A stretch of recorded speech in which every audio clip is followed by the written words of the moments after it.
Hey, what's up, fool? It's your boy Chinks Drugs, and this is RapMatic.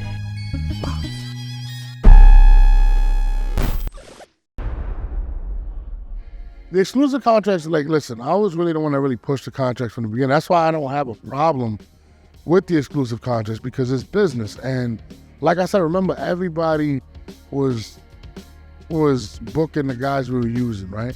So that's why when I said we're gonna do the proving grounds, I want to keep these guys exclusive, keep them under contract, shit like that, so we can build them and you know, control also the pay as well, because it was getting out of hand. The crazy thing is, if you recall with those guys, you know, you all didn't want to put out what we were doing contracts. I was the first one to be like, yo, yeah, these dudes is under contract. Yeah, we're gonna block battles. Somebody come try to book them, and it is what it is. And that's why I always tell people, like, I don't have a problem when the URL blocks a battle when they're under contract, stuff like that, because it's business at the end of the day. You know what I mean? Now, it all depends on the verbiage of your contract, you know? I don't know these guys' contracts or what they agreed to, what not. But yeah, like, I don't have a problem with that. I think every league, including Remy, including ARP, should have those contracts in order to have a, have their own system where people can be identified with their league. So, I mean, I don't know, like, people have this big thing about contracts and blocking battles.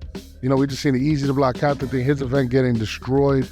But to me, and this is just my personal opinion, I don't think that whole blockage thing was anything to do with contracts. To me, that was more personal. When I was doing the contracts, I'm holding these guys accountable, and it's not out of spite, it's out of business, to be perfectly honest with you. And yeah, like, bro, like, everywhere you go, whether you got a phone bill, you signing a contract, bro. It's a fact of life. If I get a deal, I'm signing a contract with somebody. So I never had an issue with that, but that really did change the game, because for the first time, battle rappers had to respect the contracts. And even though they really didn't respect the contract, they did what they wanted. You know what I'm saying? But I always thought it was a big thing. I thought it was important, and I'm still with the contract shit, bro. Like, you know, if you're on the contract, follow your rules, but educate yourself. You know what I'm saying? Don't sign something that doesn't benefit you. Listen, I didn't even think URL was wrong in the situation, to be honest with you. I don't know Eazy's agreement with the URL, but I do find it funny that he hasn't battled on RBE yet. So I do think he's still under something. And this, again, I could be 100% wrong. I don't know Eazy's contract. But the fact that he hasn't battled on RBE leads me to believe he still has some type of agreement where they can't, you know, they couldn't touch him with the Chrome 23 shit, but I haven't seen him on RBE. So let's go back. URL feels like they built up Eazy The Block Captain. He was under contract. URL is not in the business to make other people popular. So I get where they're coming from with that situation. So, you know, all the whole cease and desist to Eazy and all that shit. Like, when you see these guys going up there, yo, this is my sister Remy, that's bullshit. Like, let's take that, throw that shit out the window. That shit ain't real. The real is they don't want people to benefit off of their work, which I'm not against it. I agree with that. So even if they did go and serve that situation in Eazy, they were exercising their right because of whatever agreement they thought they had. Eazy did the smart shit and got a lawyer and was able to get out of the situation. Now, in regards to Eazy doing an event, right, and using some of the guys that were under the umbrella of the URL, I don't know why he didn't think they was gonna block the shit. You know what I'm saying? I was kind of lost. Like, I'm like, damn, bro, like, that's kind of weird. But I will say this. I believe, and it's just me, it's not business no more with them, it's personal. Because, yeah, they blocked the other dudes. But they waited, allegedly a couple days before the Danny Mine shit to be like, yo, go fuck yourself, you're not battling there. And this is another thing that was kind of weird, like, why don't nobody hold the battlers accountable? Like, Danny, like, are you rich off of battle rap? Like, really think about this for a second. Like, you're talking about, you don't want, like, for instance, what did he say? He didn't want to lose out on the next 2-3 events, right? How much money they really paid you, bro? Like, bro, but if you don't got a contract with that situation, then fuck it. But these dudes rely on this shit, and a lot of times, in my opinion, this is just me, a lot of times just for them to be associated with a brand as opposed to actually making money. Like, how many millionaires do we got over battle rap? 0? You know what I'm saying? Like, they just cut a cake for TayRoc. They did 50 battles. That man should be in a mansion doing 50 battles for an organization. Not a fucking cake. You know what I'm saying? So to me, it's like, I feel like the battlers have to get a lot smarter. You know what I'm saying?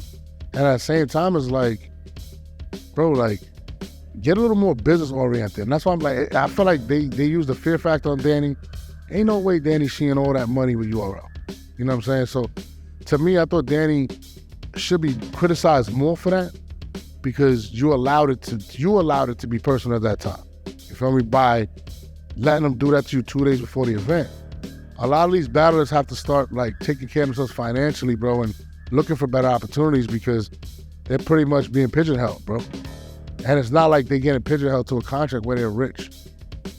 So I don't know, man. I think that that situation was more personal, like I was saying. URL was not fucking with Eazy.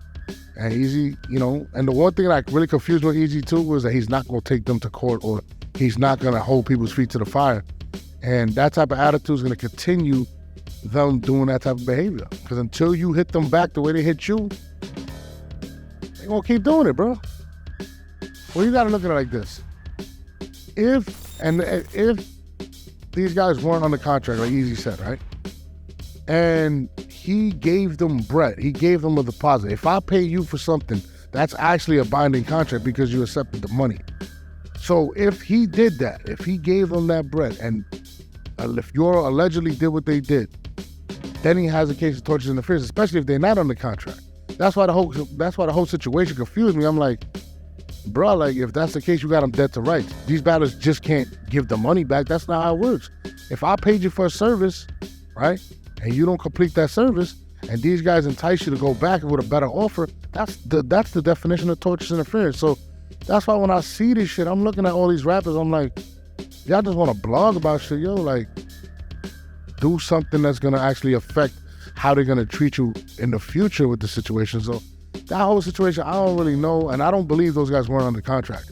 So maybe that's why Eazy didn't go. And look, lawsuits cost money, bro.